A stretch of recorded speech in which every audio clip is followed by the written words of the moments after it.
കരാറുകാരുടെ കുടിശ്ശിക 100 കോടി കടന്നതോടെ സംസ്ഥാനത്തെ റേഷൻ വിതരണം പ്രതിസന്ധിയിൽ. കടകളിൽ സാധനങ്ങൾ എത്തിച്ചു നൽകുന്ന വാതിൽപ്പടി സേവനം നിർത്തിവെക്കാനാണ് കരാറുകാരുടെ തീരുമാനം.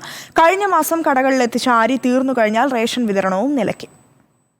77 താലൂക്കുകളിലായി 55 കരാറുകാരാണ് റേഷൻ സാധനങ്ങൾ കടകളിൽ എത്തിച്ചു നൽകുന്നത്. കഴിഞ്ഞ 3 മാസമായി കരാർ തുക ലഭിച്ചിട്ടില്ല. ഇതോടെ ലോറി വാടകയും തൊഴിലാളികളുടെ വേതനവും മുടങ്ങി. തൊഴിലാളി ക്ഷേമനിധി തുകയും അടച്ചിട്ടില്ല.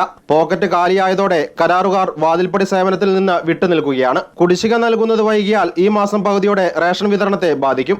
പണിമുടക്കല്ല സംഭവം. പണം കിട്ടാത്തത് കൊണ്ട്, ഇപ്പോൾ ഡീസൽ അടിക്കാൻ പൈസ ഇല്ലാത്തത് കൊണ്ട് ലോറിക്കാർ വരുന്നില്ല, റേഷന് കടയിലേക്ക് അരി എത്തുന്നില്ല. കേരളത്തിലെ 95 ലക്ഷം കുടുംബങ്ങൾ 3-3.5 കോടി ജനങ്ങളുടെ ബാധിക്കുന്ന വിഷയം. ഈ വിഷയത്തിൽ സർക്കാരിന്റെ നയം എന്താണ്? കേരളത്തിലെ മുഖ്യമന്ത്രി കാര്യത്തിൽ ഇടപെടണം. ഞങ്ങളുടെ കയ്യിൽ കുറച്ചരി സ്റ്റോക്ക് ഉണ്ട്, ഇത് കൊടുത്ത് തീർന്നാൽ റേഷൻ കട കാലിയാവും. അതിന് മുഖ്യമന്ത്രിയും ധനമന്ത്രി, ഭക്ഷ്യമന്ത്രി ഞാൻ പറയുന്നില്ല, അയാൾക്കൊന്നും ചെയ്യാൻ കഴിയില്ല. ഭക്ഷ്യമന്ത്രിയെ സംബന്ധിച്ചിടത്തോളം കിട്ടിയാലല്ലേ കൊടുക്കാൻ കഴിയുള്ളൂ. പ്രതിസന്ധി ചൂണ്ടിക്കാണിച്ച് കഴിഞ്ഞ മാസം 30-ന് കരാറുകാർ സിവിൽ സപ്ലൈസ് കോർപ്പറേഷൻ ചെയർമാന് കത്ത് നൽകിയിരുന്നു. എന്നാൽ ചർച്ചയ്ക്ക് പോലും അധികൃതർ തയ്യാറായിട്ടില്ല. Reporter Sinoj Thomas, in reporter, Kozhikode.